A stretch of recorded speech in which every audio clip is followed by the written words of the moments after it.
Man, get the fuck up. Fuck off, I'm dead! The fuck you are?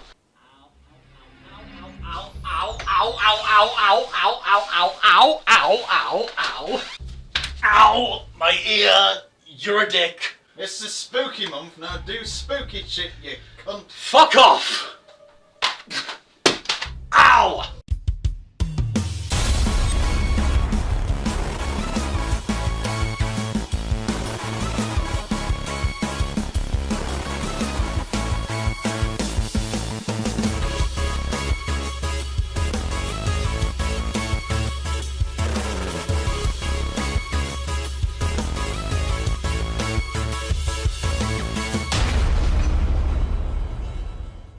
Salutations Sadomasochists, I'm Darkest101 and yes, I am back.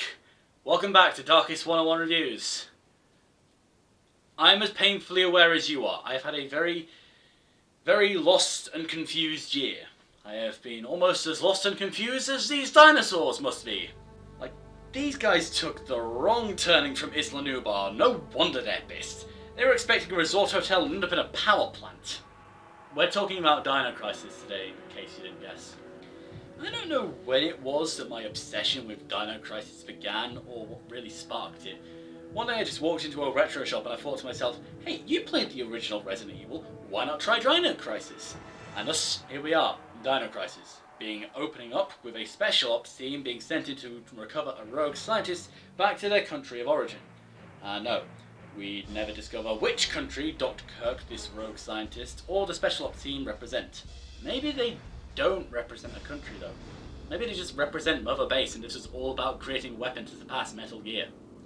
I mean, they could have just put a knife-wielding tentacle in a box and it'd have the same result, but you know, this works too.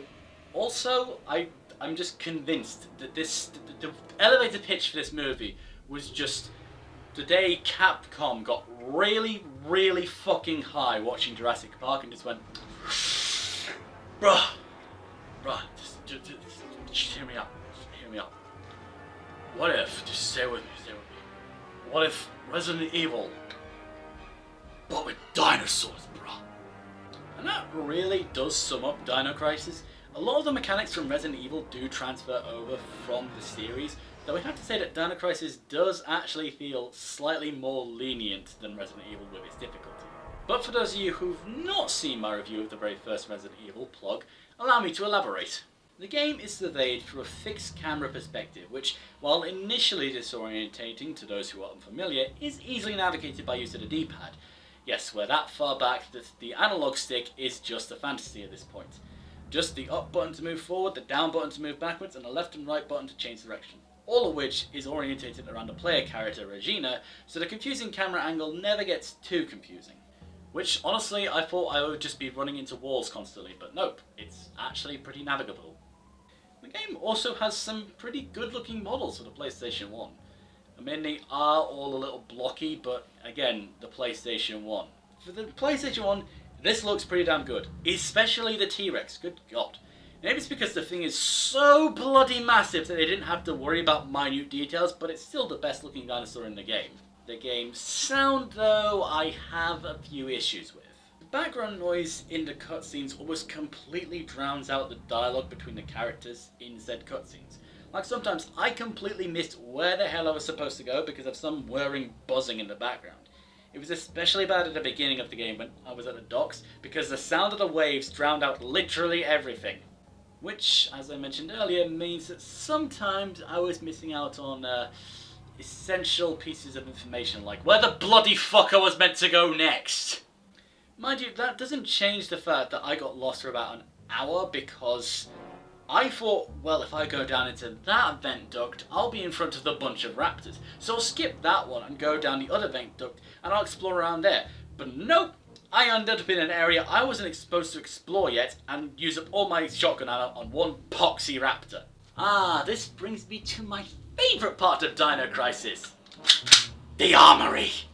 Not a very extensive armory in Dino Crisis. You start off with a handgun, but you can find a shotgun and a grenade launcher, all of which can be upgraded to do more damage, have greater accuracy, or have a greater magazine capacity. And of course, each weapon has multiple ammo types, some of which do more damage than the other, but You do have to be careful with how much ammo you carry with you because of the Dino Crisis inventory system. And you have to manage ammo in this inventory system with all your medical supplies, otherwise you end up running around the facility with arms to the teeth, but Regina, the player character, is running around hauling her guts in her side, wondering why the fuck she didn't pick up an extra med pack. And that's something I really liked from Dino Crisis, its attention to detail. Each and every doorway has an animation that plays whenever Regina moves from one area to the next, and each of these animations changes depending on how injured Regina is. Heck, they even change with the animations that play when Regina climbs a ladder. It's so neat. And with all that in mind, it's time to kick some dinosaur ass. It's morphin' time! Power Rangers roar! There's a light in the distance. See it coming closer. Oh, with the force of ages, centuries combine. Protectors of the ride, defenders wanna fight. Dino Rangers roar! Power Rangers score! Save us from these evil forces. Power Rangers Dino Thun-I. Victory is ours forevermore. Protectors of the ride, defenders wanna fight. Dino Rangers roar! Power Rangers score! What the fuck are you eating? Nonsense cheese. Wasn't Dino Thunder a two? Are you actually eating cheese from the 90s?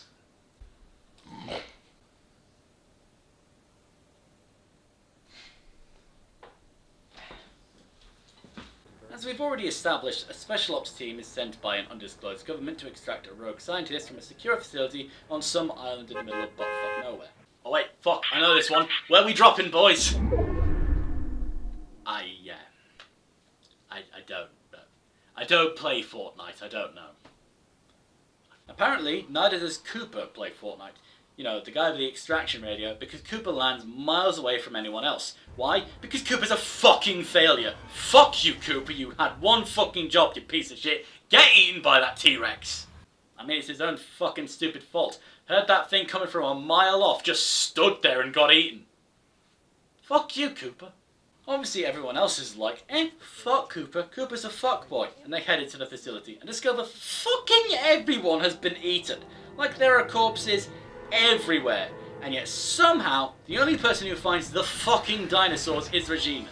Like seriously, Rick and Gail walk around this facility like they own the place, dick swinging about the place, and yet Regina, the woman, is the only one the dinosaurs are after.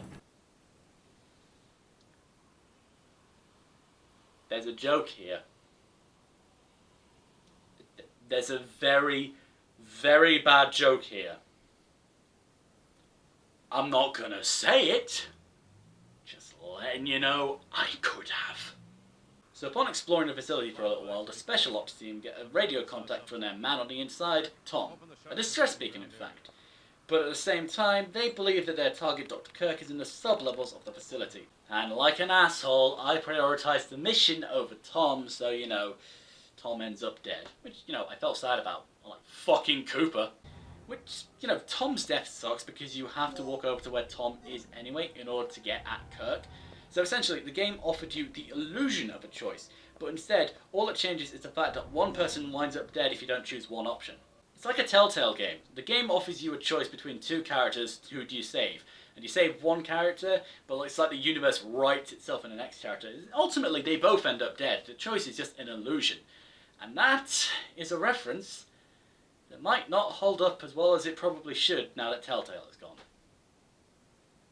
Excuse me.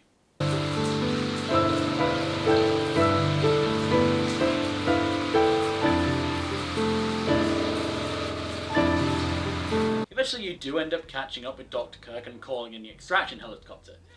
But that plan doesn't exactly go well. Like, seriously, everything goes to shit. I mean, first of all, Gale doesn't even show up, Dr. Kirk ends up running away, and the helicopter ends up crashing. Oh, and the T-Rex rocks up as well, that's Now, me personally, in this T-Rex encounter, because there's been a couple before, like there's been one where the T-Rex smashes its head through a window, it's like, ah, jump scare. There's been another where the T-Rex like stalks up on Regina when she's outside the building, like it's, like the T-Rex is capable of being sneaky, it's like, oh, hold on. There's a couple of encounters. This one in particular felt like it was a final boss fight, because the game had kind of built it up to this point. Extraction helicopters here, we've completed a mission. The game gives you the fucking grenade launcher at this point. It's just sort of like, I was expecting a final boss, but nope, I just ended up using up 5 fucking grenades on this invincible monstrosity.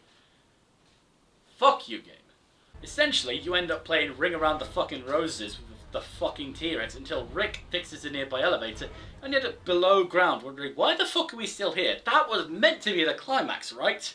I mean, I swear, I thought the game was going to end 5 or 6 different times before the credits actually rolled. I swear, there was like 5 different climaxes in this game. I'm not saying that multiple climaxes is a bad thing, I'm just saying I was kind of expecting the credits to roll sooner than it did. Not that I wanted to or anything, it's just, I'm just going to stop talking now. Anyway, moving on. The team ends up in the sub-levels of the facility, looking for another way to leave the island, but their way to the underground port is blocked by a rift in fucking space-time. There are multiple doors to prevent progression in a game. I mean, this isn't one of the ones I was expecting, but it explains why the dinosaurs are here. To add further explanation, however, we once again find and recapture Dr. Kirk, who explains that the third energy reactor he was working on has the capacity to swap 2 sections of matter from different points in the space-time continuum.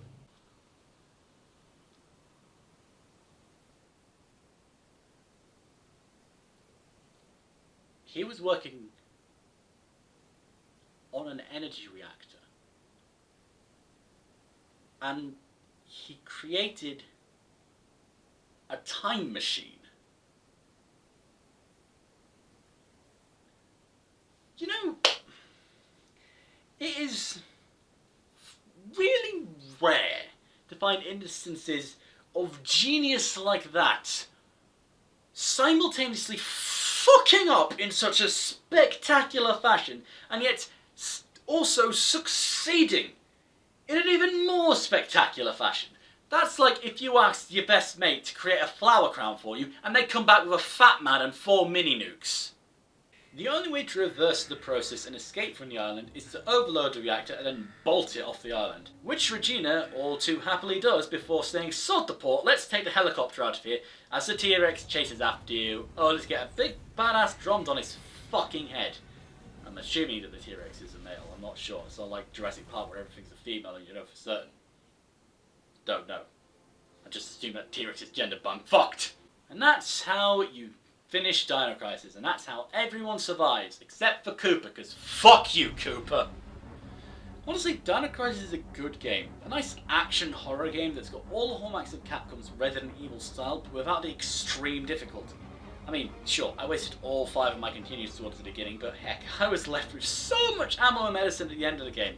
I mean, it's not exactly very scary, except from when you've got no continues, no medicines, and you don't want to go back to the main menu after you die for the 30th bloody time, but still a good game! And yes, it was definitely worth me pestering every single fucking retro shop I ever found about it.